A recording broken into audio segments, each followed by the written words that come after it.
do stuff like this. I would disagree slightly and say that what we don't want to miss is the opportunity of knowledge transfer from one generation to the next, and the opportunity for people to learn from one another. And we have now a lot of people on this older scale that have lost their jobs, and they don't feel like their skills are worth anything, and nobody wants to hire me for this purpose.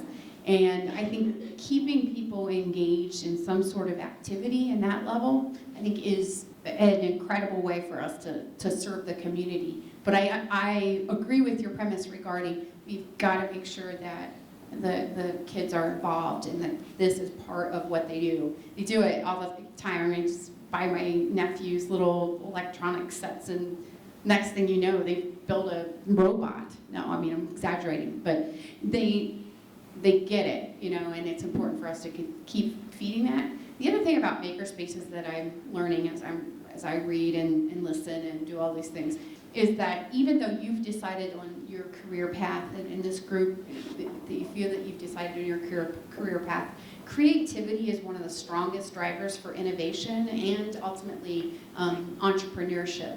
And creativity and that opportunity to be in a space, a makerspace, actually I want to be in a makerspace only because I'm not really that creative in that regard. But creativity brings out another side in all of us to look at things just a little bit differently. I know there was a lot of conversation Saturday at the MOVE event. There was a lot of excitement there about what was going on. So I really think that you have the community buy-in a lot already. But I didn't know if you wanted to maybe talk about how you envisioned a partnership with Building Bridges as far as those high school students and middle school students. The school component has to be very, very strong. And as I mentioned, I think I could see the matchmaking that can happen from an internship perspective, which is the whole purpose of why you guys started looking at an incubator, a business incubator, other than also diversifying the economy, which is very critical, but also teaching people that they can make a job instead of having to find a job. And so, I think that has to continue to be part of what we do, and I think the narrative that's coming together can speak to that. Thank you very much, Jennifer. We appreciate the opportunity. Our next presenter is Alice Ely Chapman of the Ely Chapman Education Foundation. Well, I come at you from a totally different perspective, but from a perspective that ties in very clearly with what Jennifer was talking about. I come at you from a teacher perspective. And what I'm interested in is I work with children from ages 3 to 12 or 16 actually right now. And what my problem is how do we encourage the children to try things? If you get a 3-year-old, they're willing to try anything. They'll go out and they'll try everything, including eating the grass or, touching the bugs and all this stuff. I've been presented with more bugs in the past 3 months than I have ever in my life. It's been a story of my life. What's this bug, Mrs. C? What's this bug? They also, then you get to grade school, and they are very interested in learning. They want to learn to read. They want to learn to write. They want to learn about the world. Then you get to middle school, and I already get my 5th graders saying, why do we have to do this again, Mrs. C? Why do we have to always study about the Olympics in the summer? Why do we always have to study about this in the wintertime? Why do we have to do it again? I'm bored with studying. I'm bored with school. And so what we tried this past summer, we did an Institute for Manufacturing. And we took the middle school students around to different manufacturing sites, let them pick out, they were able to go into like Scuttle and Pioneer Pipe and Ramp, and then they went up to the careers, up to the Washington State and learned about laser welding and things of that sort. And they got excited. This was fun. How soon can we do this? Well, I happen to have a very creative counselor for the summer camp group. And the counselor then said, okay, you're going to make your own product. You're going to make a power drink. And they said, well, that's easy. We just mix together this stuff and it looks like a power drink. Aha, but you've got to tell the public what's so magical about your power drink. What will it do? The children learned very quickly that they had to start with a label. What was going to make people buy that power drink? They had to start with the slogan and advertising things. And this was just a one-day project that these children did. So it was so successful I realized that next year I'm going to have more of an entrepreneurial than manufacturing slot. These children aren't interested in going in and running a machine. They're interested in doing things, as Jennifer said. They're interested in making things. But how do we keep these children interested? How do we keep them interested from the time they come up from school, having been in school all day, and maybe been yelled at by their teacher because their homework wasn't done, because it was so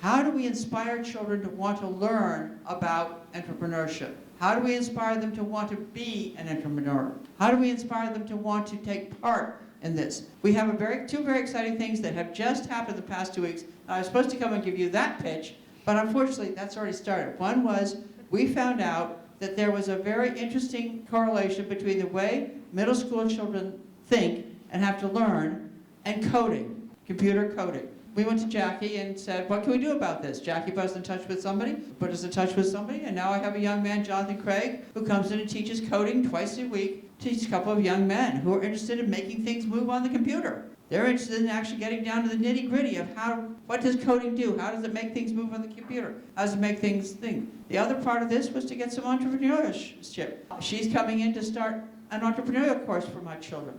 But how do I keep them excited about it? How do I keep them wanting to do this? What is going to be the thing that's going to make these children continue to want to learn, and not only that, go on to become the Marietta College students in about 6 years that are interested in going on and becoming part of the marketplace.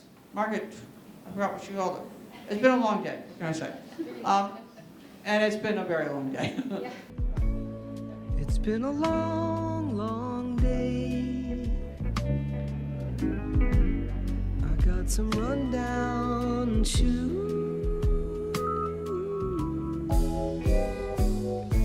But how do we inspire these children, these middle school children particularly, are the ones that they think they know it all. They think they don't need any more education. What I'm coming to you for is ideas on what else other than, I have 2 or 3 boys who are doing the computer coding. I'm sure I'm going to have a bunch of 2 or 3 kids who want to do the entrepreneurship.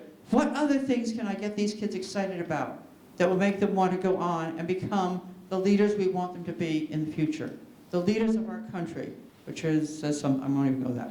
But you all know what I'm saying. But how can I make sure that these children get that inspiration? As you can tell, I love children. I love teaching children. That's been my passion since I was 21 years old, actually before that. But it's been my passion to be teaching children. I've been doing it ever since.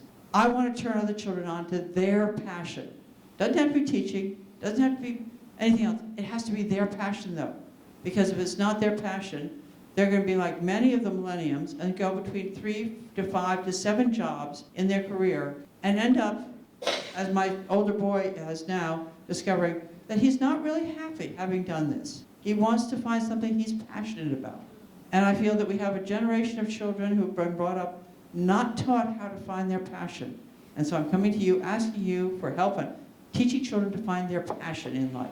I'll kick this off. So I'm Michele, I'm Jen Simon's colleague. I'm one of the executives in residence at Tech Growth Ohio, and we help entrepreneurs succeed. And I actually have an answer to your question from first experience. And that is, you bring in people like me. And this community is full of people like me to talk to the kids about their own experiences. I hail from Pittsburgh. I actually did this in Pittsburgh. I had a 1-hour PowerPoint that details my whole career. I've done 5 high-tech companies, and you just fire them up and you make them a promise to be a good coach if they like.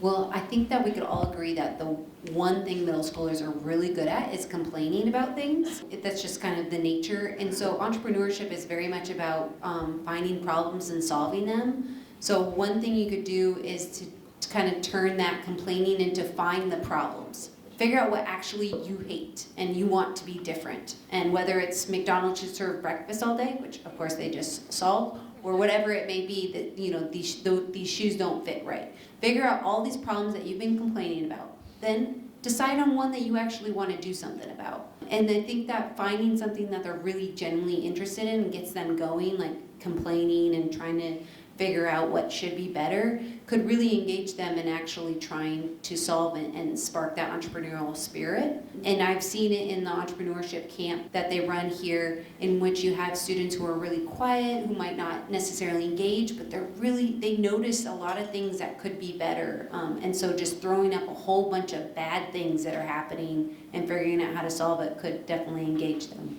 We try and inspire the kids to say that. And as you say, it's usually the quiet ones that I have the most amount of trouble with. Because the ones that are active are the ones I know are going to go to sports and they're going to be serious about sports, but they're also going to find their own niche. It's the one quiet little boy who's sitting back in that corner there and not paying any real attention, but you can see he's sort of looking at you and he knows he wants to do something, but he's afraid to say, I want to try this, or I'm tired of this. Instead of being the chronic complainers, who I can usually get turned around, it's that quiet child, and you're right, that's the one we have to get, and we have to say to that boy, okay, you want to do it, how would you change it? And I always tell them, if you could be the President of the United States, what would you change? And it's amazing some of the things I've heard. But they do have some good ideas. And so the more we can get this across to them, and I need help, is basically what it amounts to. I can't do it all by myself. I teach kindergarten. I don't know if it would be the correct word to say simulated, but sort of gauge interest from these young children, sort of put them in a, like I said, simulated apprenticeship. But if you put them in sort of that situation with local entrepreneurs that keep that interest up as they keep coming in saying, oh, what'd you do on your project this week to help me out? And if they're young, maybe some of their ideas are going to go through, but it's just gauging that interest and getting them involved in what they think is it's going to actually make change in the community. In April, the end of April, we'll be able to bring these students here for a special PioPitch, and you'll hear what they've actually learned and what they've done, which I think is a phenomenal experience for them to sit here and look out there at all these college kids, and they're going to go, But you get my one little boy who came in yesterday in the middle of a meeting, Mrs. C, I need a computer. All right, fine. So he starts, but wait a minute, before you start your meeting again, I want to tell you a story. He proceeds to tell us the story about how the teacher in the school couldn't fix the computer, and they got the IT guy, and the IT guy couldn't fix the computer, so he fixed it. And I'm thinking, I know exactly where I'm going to put that kid.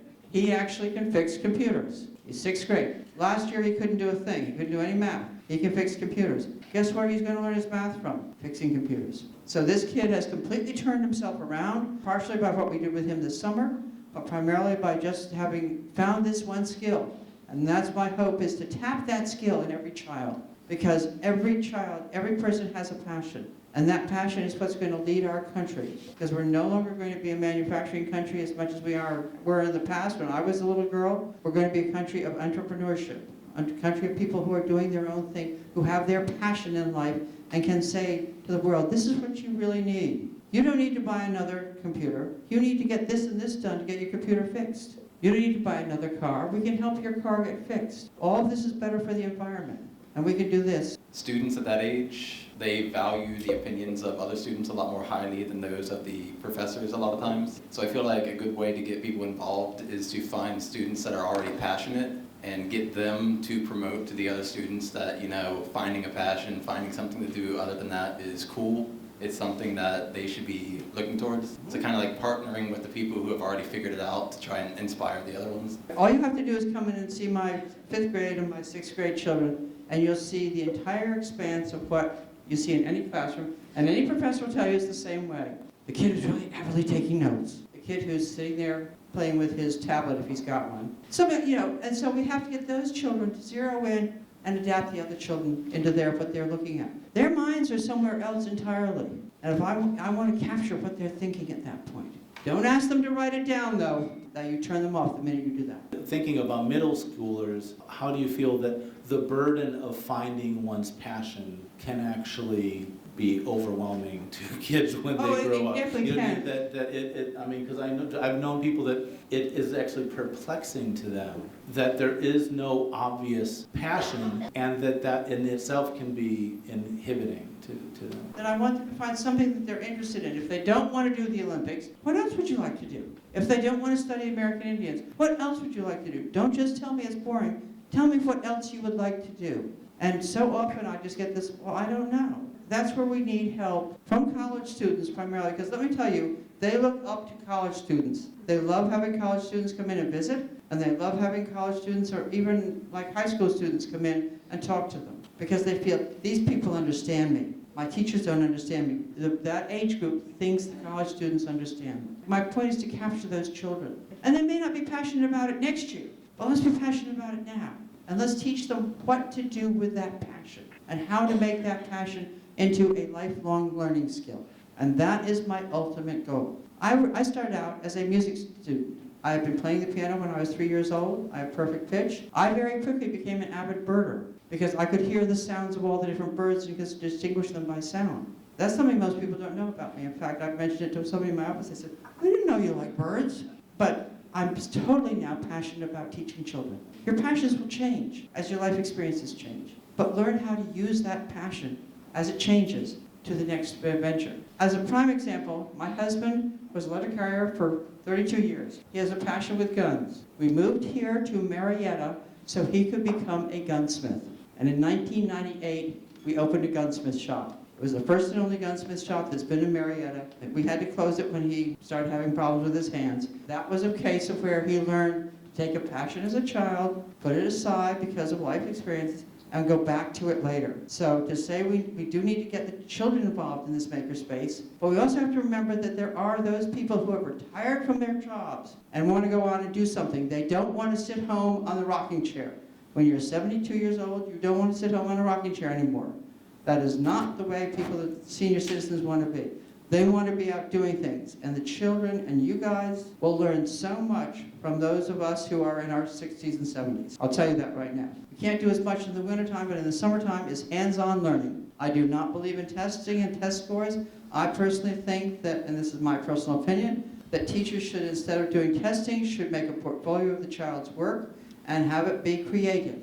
One test, one day, doesn't show you anything but what the child can do on that very day. The child may have woken up and had a fight with his mom over what color socks he was wearing. Or the child may have woken up and not had breakfast that morning because there was no food in the house. They don't know that when they go into the test. The test is just there. There's no way for the testing people to know that's what happened with that child. No child should ever be judged for what he does in one day, he or she does in one day in their lives. They should be allowed to show how they grow. I keep a portfolio of my kindergarten children, and it's amazing. And I go back and I show them in January. This is the kind of way you were writing in September. Now look at the way you're writing. This is the way you were reading in September. Now look at the way you're reading. They need to see that encouragement. I am very much opposed to relying solely on standardized testing. I wish we'd go back to what my teachers did when I was in school, and that was at the end of the year, they handed me this big, huge file, and that was all my work. So I could see the progress I had made and see what I had learned. We still got graded, we still had tests, but they weren't the sole, everybody wasn't focused on the test. And we were doing a lot of hands-on work, a lot of projects. Watch what happens in the schools. You get through to April. At the end of April, all your science and social studies classes go into doing projects. Why? Because the standardized testing is at the end of April. And after that, they feel they can then, they've got a whole other month and a half of school to go. They can then teach them, have them do projects, have them do the fun things. I had the opportunity this summer to work with the entrepreneurship camp that we had on campus here at Marietta, and Professor Rosenstock actually talked about it a little bit. Part of what you could do with your students would be experiences, and through the entrepreneurship camp we had the ability to take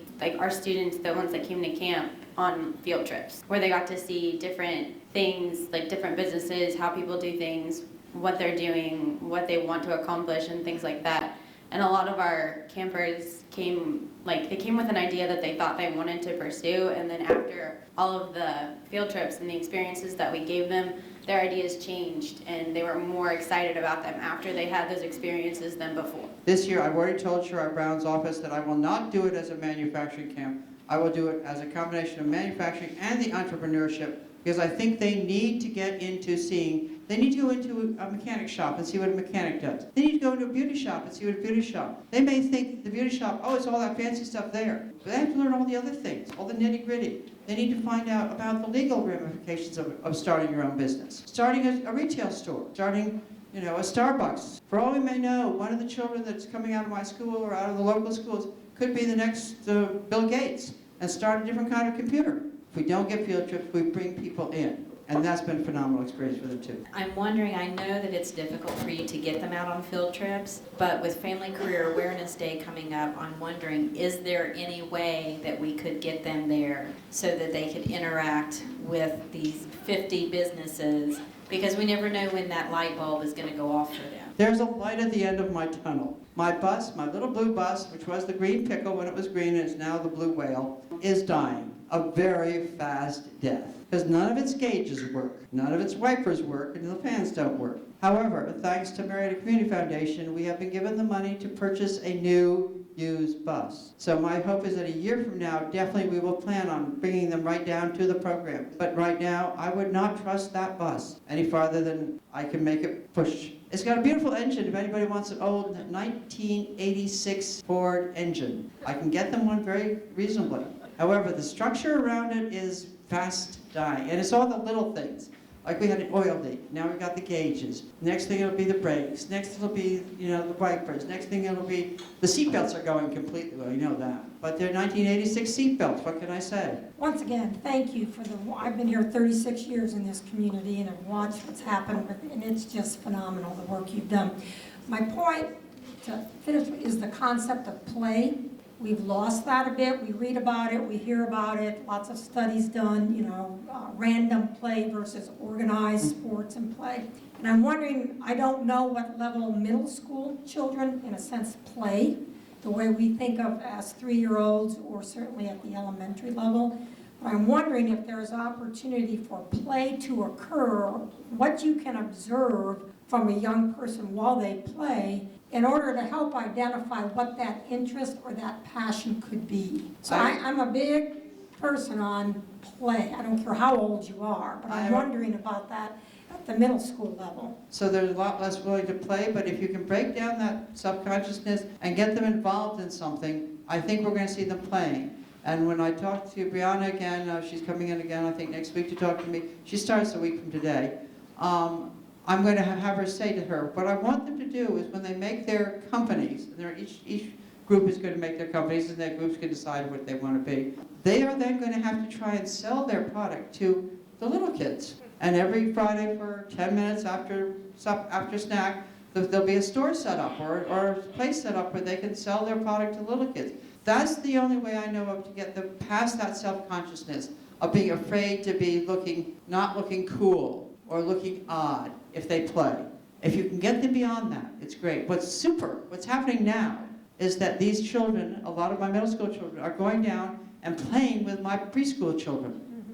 And that is a phenomenal thing to watch, because they are going back to really playing. And they're not self-conscious about it, because if anybody knows about 3- and 4-year-olds, they don't care who's there, as long as they're getting attention, they will thoroughly enjoy playing with that person. That's the way I'm helping bring out that playful spirit in these children, is having them work with the littlest ones we have. And they're also helping the community. Thank you, Alice. Thank you, Jennifer. 2 extraordinary ladies, right? Making great contributions to our community. So thanks to both of these ladies for being here. Thanks to all of you for your contributions to the discussion. Great ideas, great questions. Thank you so much. We will gather again on October 20th for our next PioPitch, so I hope that all of you will join us then. Thanks, everybody. Have a great evening.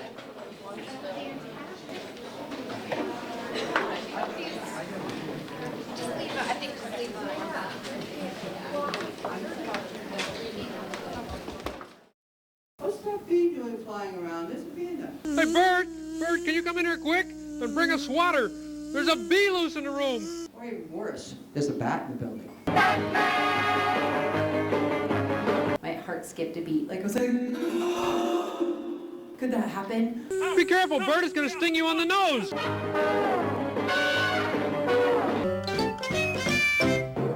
That happened.